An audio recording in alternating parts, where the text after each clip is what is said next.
How to send and share a Google Docs document to WhatsApp. Hi everyone, welcome back to our channel.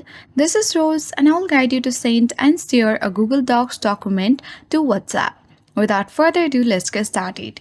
Launch Google Docs on browser or mobile phone.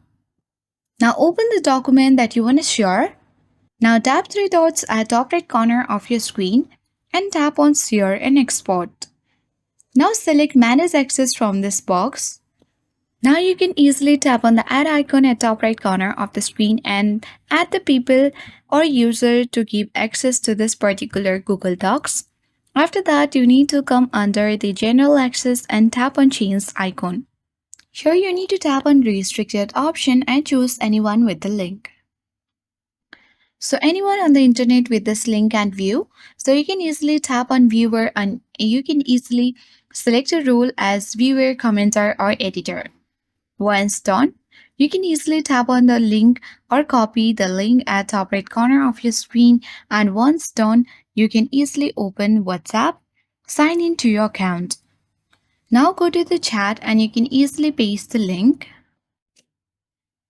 and tap the send button at bottom right. You can even download the document as a PDF and send it directly. So in this way, you can easily share a Google Doc on WhatsApp. I hope this guide was helpful. If it was, then do like, share, comment and don't forget to subscribe. Thank you for watching and I'll see you in the next video.